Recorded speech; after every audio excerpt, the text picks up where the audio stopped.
Very good morning to all of you, and today we are going to discuss a very new chapter, noun and the case. Noun के बारे में हम लोगों ने बहुत सारी बातें सुनी और इसको समझा हमने। अब हम लोग जो नेक्स्ट चैप्टर हम लोग पढ़ने जा रहे हैं वो है नाउन एंड द केस। ये एक बहुत ही इम्पॉर्टेंट चैप्टर है क्योंकि इसमें बहुत सारी ऐसी चीज़ें हैं जो कि आने वाले टाइम में इसको जो है हमको लेकर चलना पड़ेगा, क्योंकि इसके बिना इंग्लिश आप ग्रामर सीख ही नहीं सकते हैं। ये इतना इम्पोर्टेंट है क्योंकि हर जगह इसकी इम्पोर्टेंस आपको दिखेगी और मिलेगी। तो नाउन एंड केस के बारे में सबसे पहले हम केस के बारे में जाने कि केस होता क्या है। तो केस एक नाउन का संबंध जो है वो दूसरे शब्दों के लिए, अगर कोई नाउन खड़ा रहता है या दूसरे शब्दों के लिए नाउन जो है उसने रिलेशन को बताता है तो वो केस कहलाता है। जैसे मैंने कह दिया कि this is my marker, this is my pen, तो माई पेन जैसे ही हमने कहा तो यहाँ पर माई जो है वो हमारा डायरेक्ट सब्जेक्ट से रिलेट कर रहा है कि ये मेरा पेन है। यहाँ पर माई जो है वो सब्जेक्ट से रिलेशन को दर्शा रहा है, इसलिए यहाँ पर जो है माई एक केस के तहत इसका इस्तेमाल किया जा रहा है। तो केस को हमको समझना होगा। इसमें बहुत सारे ऐसे टॉपिक्स हैं जो कि आपको बहुत ज़्यादा इम्पोर्टेंट लगेंगे। तो हमने जान लिया केस क्या है कि केस जो है वो दूसरे शब्दों के लिए जो है वो नाउन को जोड़ने का काम करता है। एक ऐसा रिलेशन कि जिसमें कि नाउन जो है दूसरे शब्दों के लिए आता है, खड़ा रहता है, तो वो केस कहलाता है। जैसे this is my pen, this pen is mine. तो अब चलते हैं, अब इसके कुछ काइंड्स हैं, हमको जानना पड़ेगा। काइंड्स ऑफ केस बेसिकली 4 हैं केस। इसमें है nominative case, objective case, possessive case और वोकेटिव केस। 4 केस हैं आपके पास। First nominative, objective, possessive and vocative. तो इसमें जो है कर्ता कारक नॉमिनेटिव केस हुआ, कर्म कारक आपका ऑब्जेक्टिव केस हुआ, पोसेसिव केस संबंध कारक, वोकेटिव केस संबोधन कारक। तो इसमें बेसिकली ज़्यादा आपको नॉमिनेटिव केस में सीखना नहीं है, बस उस सब्जेक्ट के तौर पर जो प्रोनाउन आते हैं वही नॉमिनेटिव केस कहलाते हैं। सब्जेक्ट के तौर पर कौन से प्रोनाउन आते हैं? I, we, you, he, she, it, name. Name तो कोई भी हो सकता है, तो दे का भी हम लोग प्रयोग करते हैं। ही, she, it, name third person का प्रोनाउन में आता है और दे उसका प्लूरल होता है। अगर किसी को पर्सन नहीं पता होगा तो उसको भी मैं क्लियर कर दे रहा हूँ कि फर्स्ट पर्सन में आई वी आता है, सेकंड पर्सन में यू आता है, एक यू सिंगुलर होता है और दूसरा यू प्लूरल होता है, और थर्ड पर्सन में आपका आता है ही, सी, इट, नेम और प्लूरल में दे आता है। तो नॉमिनेटिव केस हो गया, आई, बी, मुकेश, रोहन, ये सब जो है नॉमिनेटिव केस हम लोग जानते हैं। ऑब्जेक्टिव केस में क्या है कि नॉमिनेटिव केस का जो है वो ऑब्जेक्टिव केस बनता है। तो ऑब्जेक्टिव केस में कौन कौन से हैं मैंने इस पर लिस्ट में लिखे हुए हैं। नॉमिनेटिव केस के अंतर्गत ऑब्जेक्टिव केस, इसको कर्म कारक कहते हैं। अब आता है पोसेसिव केस। पोसेसिव केस बहुत ही इंपॉर्टेंट है और बहुत ही मैनुअली इसको सीखना है कि पोसेसिव केस क्या है। जैसे मैंने कहा, पोसेसिव केस को अगर आपको समझना है तो हम ऐसे कह सकते हैं जिस पर आपका अधिकार है। जैसे ये मेरा कलम है, तो ये कलम मेरा है यानी कि इस पर मेरा अधिकार है, इसलिए मेरा है। ये राम की कलम है, यह राम की कार है, तो राम की कार का मतलब राम का उस पर अधिकार है, उस कार पे, इसीलिए वो पोसेसिव का है। पोसेसिव का मतलब ये होता है कि अधिकार को दिखाना। तो अधिकार वाले शब्दों को दिखाने के लिए पोसेसिव केस का इस्तेमाल किया जाता है। जैसे कि अलग अलग पोसेसिव केस है नॉमिनेटिव केस के तहत, इसका एक पूरा लिस्ट मैंने बोर्ड पे दिया हुआ है। अब वोकेटिव केस क्या है? वोकेटिव केस को थोड़ा समझने के लिए, यदि एक नाउन का इस्तेमाल किया जाता है किसी को एड्रेस करने के लिए, एड्रेस का मतलब संबोधन। जैसे कम हेयर राम, तो कम हेयर कॉमा और राम जब आया तो वोकेटिव केस के तहत वो नाउन बन गया। अब राम क्या है? नाउन है, लेकिन कम हेयर राम अगर मैंने कह दिया तो राम वहाँ पर वोकेटिव केस के तौर पर इस्तेमाल किया जा रहा है। जैसे आर यू गोइंग ब्रदर, तो ब्रदर तो नाउन है, ब्रदर क्या है? नाउन। और इसका मैंने यूज किया इसी ब्रदर का जो है नाउन के रूप में, लेकिन अब इसमें क्या कर रहा है, वोकेटिव केस के तहत इसका इस्तेमाल किया जा रहा है, आप देख सकते हैं। तो I nominative case, objective case, possessive adjective, possessive pronoun, reflexive pronoun. Possessive case में दो बढ़ जाते हैं, पोसेसिव एडजेक्टिव अलग होता है, पोसेसिव प्रोनाउन अलग होता है। जब आप रिपोर्टेड स्पीच पढ़ेंगे, नरेशन जिसको बोलते हैं, या डायरेक्ट इनडायरेक्ट स्पीच पढ़ेंगे, तो ये लिस्ट की बहुत इम्पोर्टेंट जो है वो ज़रूरत पड़ेगी, बहुत ज़्यादा इम्पोर्टेंस है उस चैप्टर में इसकी, इसलिए इसको सीखना ज़्यादा जरूरी है। तो आई जो है नॉमिनेटिव केस है, और आई का ऑब्जेक्टिव केस क्या होगा, मी। पोसेसिव एडजेक्टिव क्या होता है आई का, माई, और पोसेसिव प्रोनाउन माइन होता है, और reflexive pronoun myself. We का objective case us, possessive adjective our, possessive pronoun ours, और रिफ्लेक्सिव प्रोनाउन आवर सेल्फ्स होगा। यू का देखिए, यू का ऑब्जेक्टिव केस यू होता है, पोसेसिव एडजेक्टिव योर, और पोसेसिव प्रोनाउन योर्स होता है। और यू के तो रिफ्लेक्सिव प्रोनाउन है, तो एक जो है सिंगुलर का योरसेल्फ होगा, और प्लुरल का जो यू होता है, जो फर्स्ट पर्सन का प्रोनाउन, सेकंड पर्सन का प्रोनाउन में जो यू आता है, वो सेकंड पर्सन का सिंगुलर नंबर पे अगर यू है तो उसका रिफ्लेक्सिव प्रोनाउन योरसेल्फ होगा। और अगर यू जो है प्लुरल प्लेस पर है, यानी सेकंड पर्सन का प्लुरल फॉर्म में अगर यू है, तो उसका रिफ्लेक्सिव प्रोनाउन योरसेल्फ्स हो जाएगा। इट का बहुत ही ज़बरदस्त इसके जो है केस हैं। इट का ऑब्जेक्टिव केस इट होता है, पोसेसिव एडजेक्टिव इट्स होता है, पोसेसिव प्रोनाउन नहीं होता है। हमेशा इस बात को याद रखिए कि इट का पोसेसिव प्रोनाउन नहीं होता है। अगर आपको देखना भी तो कोई भी सेंटेंस आप देख सकते हैं, सब बन ही नहीं सकता है। There is no such kind of word that is regarding possessive pronoun, it is there is nothing like this. Itself होता है इसका रिफ्लेक्सिव प्रोनाउन। दे का objective case them, possessive adjective their, possessive pronoun theirs, और reflexive pronoun themselves होता है। Themselves नहीं होता है, देमसेल्व्स होता है, SELVES। तो ये मैंने आपको केस के बारे में बताया कि कैसे हम नाउन एंड द केस के बारे में हम जान सकते हैं। इसके बाद जो मैं वीडियो लेकर आ रहा हूँ, I am coming back with new video that will be related to the extension and possessive apostrophe. Possessive case में हम लोग एपोस्ट्रॉफी के बारे में पढ़ेंगे, जैसे राम्स कार, जैसे मैंने यहाँ लिख दिया Ram's car.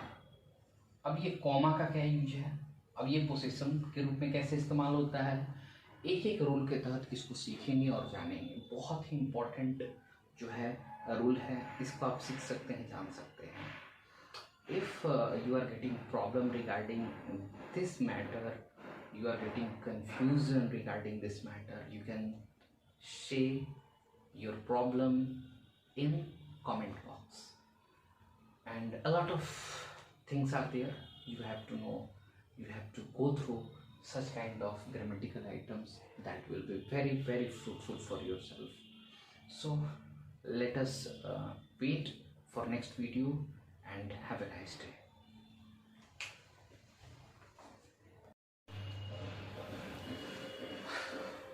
Very good morning to all of you, and today we are going to discuss a very new chapter, noun and the case.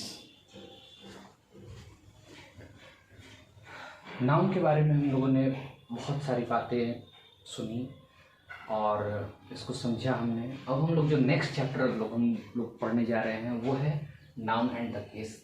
ये एक बहुत ही इम्पोर्टेंट चैप्टर है, क्योंकि इसमें बहुत सारी ऐसी चीज़ें हैं जो कि आने वाले टाइम में इसको जो है हमको लेकर चलना पड़ेगा, क्योंकि इसके बिना इंग्लिश आप ग्रामर सीख ही नहीं सकते हैं। ये इतना इम्पोर्टेंट है क्योंकि हर जगह इसकी इम्पोर्टेंस आपको दिखेगी और मिलेगी। तो नाउन एंड केस के बारे में सबसे पहले हम केस के बारे में जाने कि केस होता क्या है। तो केस एक नाउन का संबंध जो है वो दूसरे शब्दों के लिए, अगर कोई नाउन खड़ा रहता है या दूसरे शब्दों के लिए नाउन जो है उसने रिलेशन को बताता है, तो वो केस कहलाता है। जैसे मैंने कह दिया कि this is my marker, this is my pen, तो माई पेन जैसे ही हमने कहा तो यहाँ पर माई जो है वो हमारा डायरेक्ट सब्जेक्ट से रिलेट कर रहा है कि ये मेरा पेन है। यहाँ पर माई जो है वो सब्जेक्ट से रिलेशन को दर्शा रहा है, इसलिए यहाँ पर जो है माई एक केस के तहत इसका इस्तेमाल किया जा रहा है। तो केस को हमको समझना होगा। इसमें बहुत सारे ऐसे टॉपिक्स हैं जो कि आपको बहुत ज़्यादा इम्पोर्टेंट लगेंगे। तो हमने जान लिया केस क्या है कि केस जो है वो दूसरे शब्दों के लिए जो है वो नाउन को जोड़ने का काम करता है। एक ऐसा रिलेशन कि जिसमें कि नाउन जो है दूसरे शब्दों के लिए आता है, खड़ा रहता है, तो वो केस कहलाता है। जैसे this is my pen, this pen is mine. तो अब चलते हैं, अब इसके कुछ काइंड्स हैं, हमको जानना पड़ेगा। काइंड्स ऑफ केस बेसिकली 4 हैं केस। इसमें है nominative case, objective case, possessive case और वोकेटिव केस। 4 केस हैं आपके पास। First nominative, objective, possessive and vocative. तो इसमें जो है कर्ता कारक नॉमिनेटिव केस हुआ, कर्म कारक आपका ऑब्जेक्टिव केस हुआ, पोसेसिव केस संबंध कारक, वोकेटिव केस संबोधन कारक। तो इसमें बेसिकली ज़्यादा आपको नॉमिनेटिव केस में सीखना नहीं है, बस उस सब्जेक्ट के तौर पर जो प्रोनाउन आते हैं वही नॉमिनेटिव केस कहलाते हैं। सब्जेक्ट के तौर पर कौन से प्रोनाउन आते हैं? I, we, you, he, she, it, name. Name तो कोई भी हो सकता है, तो दे का भी हम लोग प्रयोग करते हैं। ही, she, it, name third person का प्रोनाउन में आता है और दे उसका प्लूरल होता है। अगर किसी को पर्सन नहीं पता होगा तो उसको भी मैं क्लियर कर दे रहा हूँ कि फर्स्ट पर्सन में आई वी आता है, सेकंड पर्सन में यू आता है, एक यू सिंगुलर होता है और दूसरा यू प्लूरल होता है, और थर्ड पर्सन में आपका आता है ही, सी, इट, नेम और प्लूरल में दे आता है। तो नॉमिनेटिव केस हो गया, आई, बी, मुकेश, रोहन, ये सब जो है नॉमिनेटिव केस हम लोग जानते हैं। ऑब्जेक्टिव केस में क्या है कि नॉमिनेटिव केस का जो है वो ऑब्जेक्टिव केस बनता है। तो ऑब्जेक्टिव केस में कौन कौन से हैं मैंने इस पर लिस्ट में लिखे हुए हैं। नॉमिनेटिव केस के अंतर्गत ऑब्जेक्टिव केस, इसको कर्म कारक कहते हैं। अब आता है पोसेसिव केस। पोसेसिव केस बहुत ही इंपॉर्टेंट है और बहुत ही मैनुअली इसको सीखना है कि पोसेसिव केस क्या है। जैसे मैंने कहा, पोसेसिव केस को अगर आपको समझना है तो हम ऐसे कह सकते हैं जिस पर आपका अधिकार है। जैसे ये मेरा कलम है, तो ये कलम मेरा है, यानी कि इस पर मेरा अधिकार है, इसलिए मेरा है। ये राम की कलम है, ये राम की कार है, तो राम की कार का मतलब राम का उस पर अधिकार है, उस कार पे, इसीलिए वो पोसेसिव का है। पोसेसिव का मतलब ये होता है कि अधिकार को दिखाना। तो अधिकार वाले शब्दों को दिखाने के लिए पोसेसिव केस का इस्तेमाल किया जाता है। जैसे कि अलग अलग पोसेसिव केस है नॉमिनेटिव केस के तहत, इसका एक पूरा लिस्ट मैंने बोर्ड पे दिया हुआ है। अब वोकेटिव केस क्या है? वोकेटिव केस को थोड़ा समझने के लिए, यदि एक नाउन का इस्तेमाल किया जाता है किसी को एड्रेस करने के लिए, एड्रेस का मतलब संबोधन।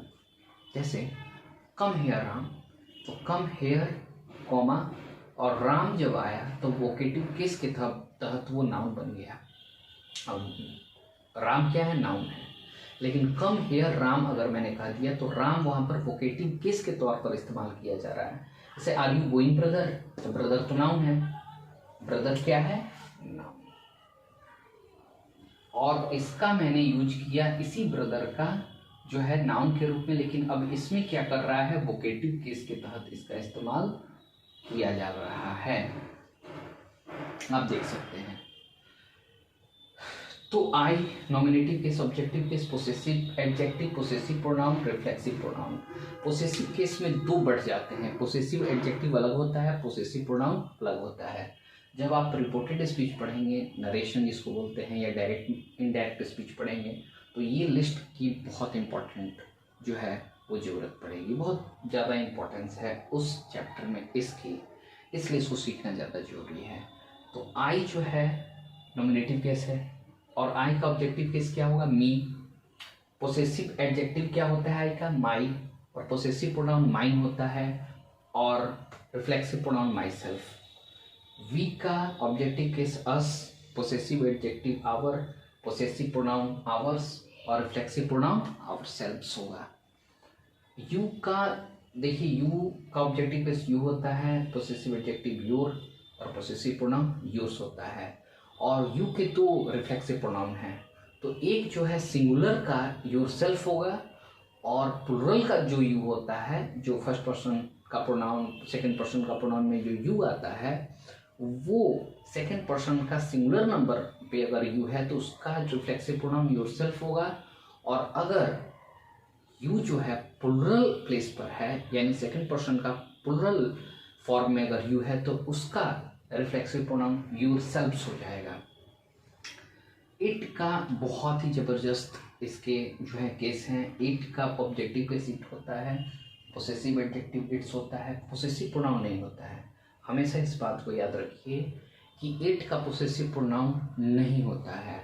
अगर आपको देखना भी तो कोई भी सेंटेंस आप देख सकते हैं, सब बन ही नहीं सकता है। There is no such kind of word that is regarding possessive pronoun, it is there is nothing like this.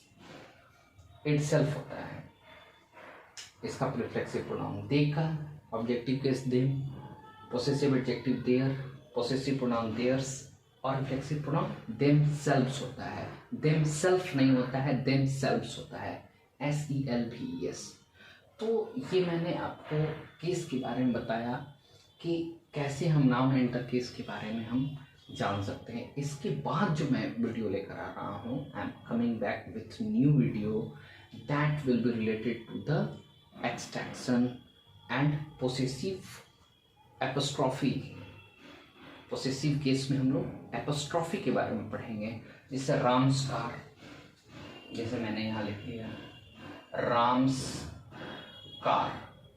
अब ये कॉमा का क्या यूज है, अब ये पोसेशन के रूप में कैसे इस्तेमाल होता है, एक एक रूल के तहत इसको सीखेंगे और जानेंगे। बहुत ही इम्पोर्टेंट जो है रूल है, इसको आप सीख सकते हैं, जान सकते हैं। If you are getting problem regarding this matter, you are getting confusion regarding this matter, you can share your problem in comment box, and a lot of things are there you have to know. You have to go through such kind of grammatical items that will be very very fruitful for yourself. So let us wait for next video and have a nice day.